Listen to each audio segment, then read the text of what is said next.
Hello everybody and welcome to another video here on Philly Sports Network where, if you listen closely, what's that? It's Sunday Fun Day!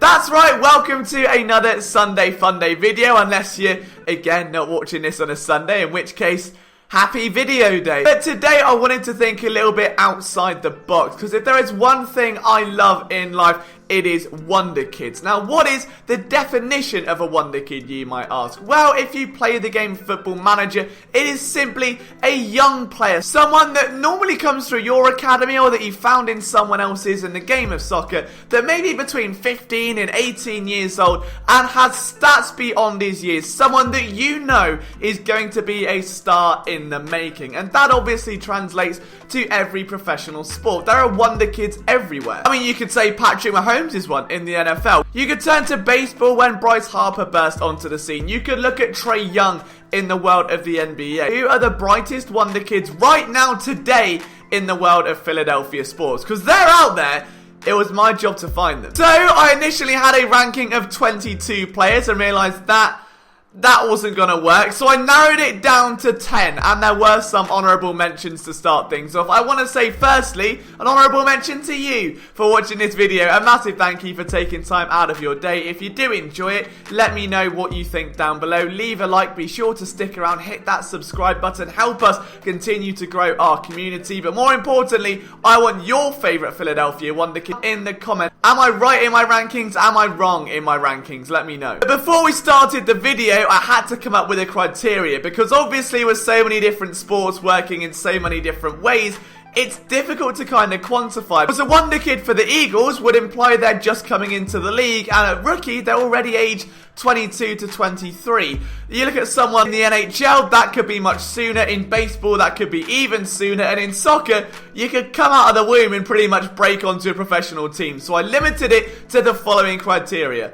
under the age of 23 years old, and at most 2 years professional experience. I think that's a nice grading scale, right? That's fair. Oh, and 2 per team, alright? We've got a top 10. There are 5 professional sport teams, alright? We're not 4 for 4, we're 5 for 5, right? And we want to give you guys reasons to get excited about the Philadelphia Union, and believe me, there are 2 big names here. Alright, coming in at number 10, we're going to start with the Sixers. And I guess you could say we're going to shake things up. We're going to start with Shake Milton. He was traded to the Sixers on draft night in 2018 from the Dallas Mavericks. And I tell you what, has exploded onto the scene this year. And may well be the team's future in point guard. May well be what they should have had in Markelle Fultz. I mean, in his short time in the league, we've seen him tie the NBA record for threes at 13 in a single game, which, let's be honest, you associate with Klay Thompson or Steph Curry or anyone not named Shake Milton. And he's sunk 41.7% of his attempts from beyond the arc. The man is an animal. After Ben Simmons suffered a minor injury, it was Milton who was called up to replace him, and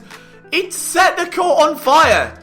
Literally, 17.8 points, 4.1 assists, and 60.4 shooting from beyond the arc in his final 9 games. Could you imagine how electrifying he could be if he gets going in the playoffs? Brett Brown seemingly wants to use him, and understandably so. He seems ridiculous. And the best thing is he's only 23 years old. He ripped apart the G League, grinded his way up, snuck onto the bottom end of the roster, and during his brief stints with the team has been nothing short of outstanding. I think Shake Milton could be a big part of this team moving forward. He's 23, the ceiling is up there, he's continuing to turn heads wherever he goes, and maybe, just maybe, the playoff bubble down in Orlando may show an even more enticing side to Shake Milton. We could be looking at a real cornerstone here of this franchise if he continues to develop, but the unpredictable nature of it means that he is a little bit further down this list, and he does sit at 10. Number 9 is Mick Abel, or Mick Abel of the Philadelphia... Mick of the Philadelphia Phillies, drafted with the team's first round selection just a couple of months ago. I would have included Scott Kingery, but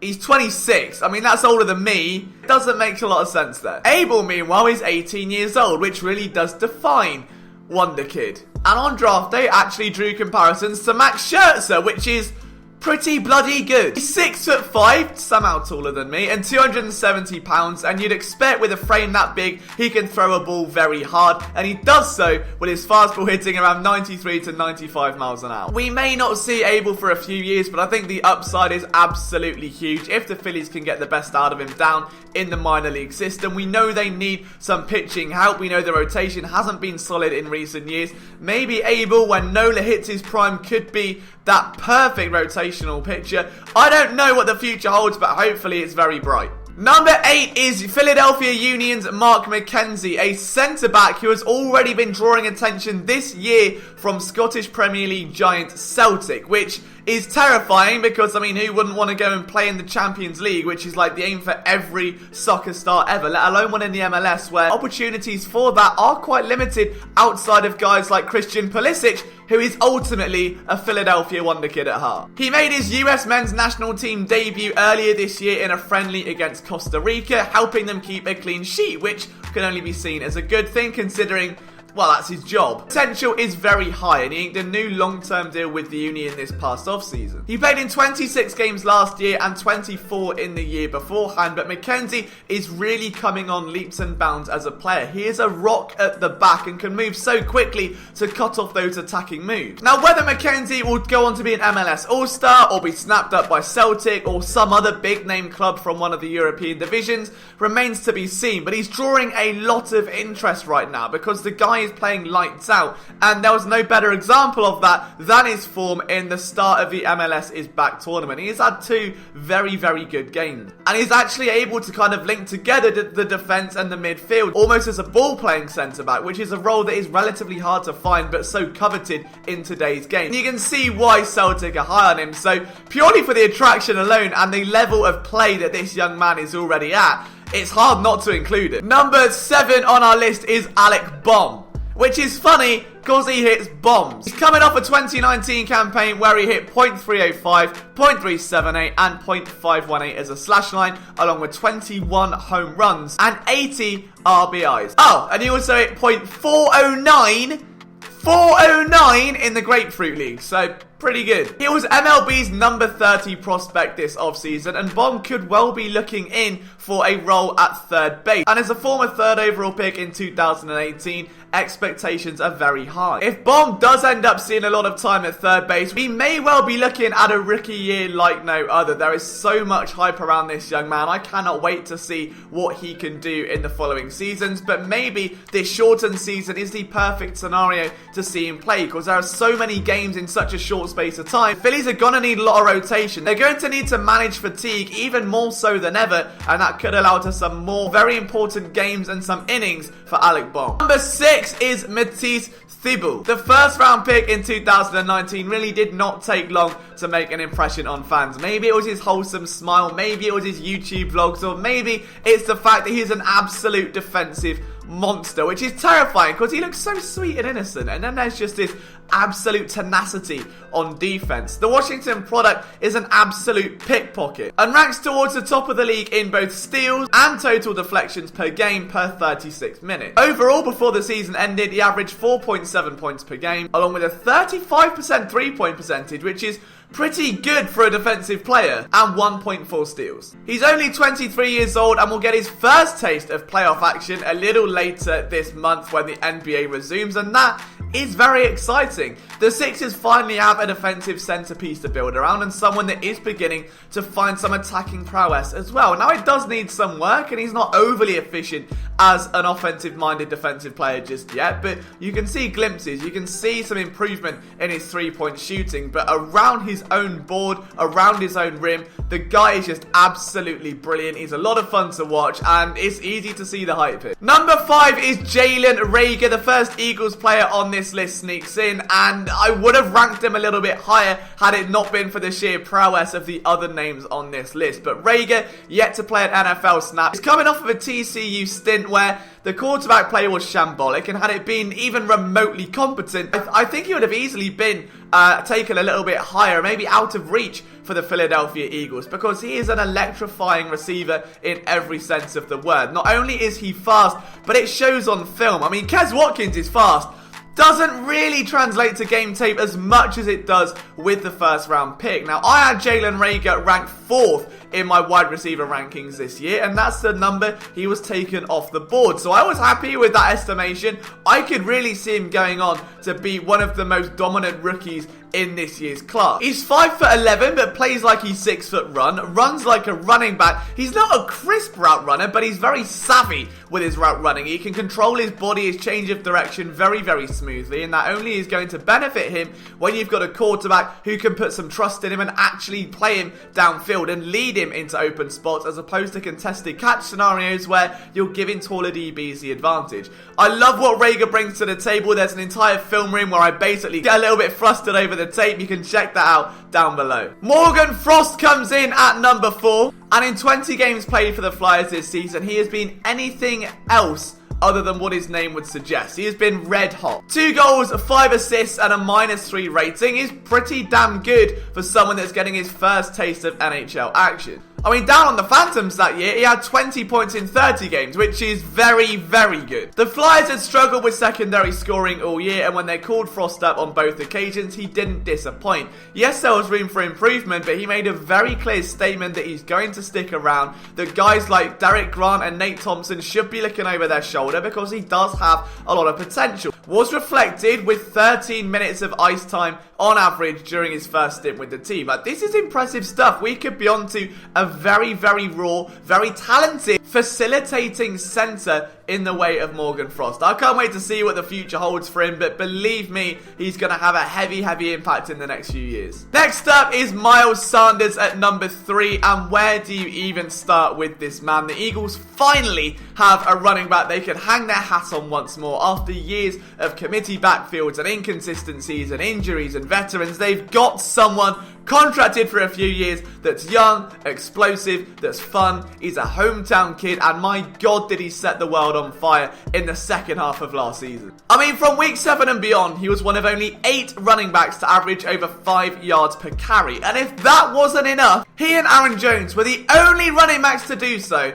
while adding over 250 receiving yards through the air. The only backs to hit over 5 yards a carry, 250 receiving yards from week 7 to 16.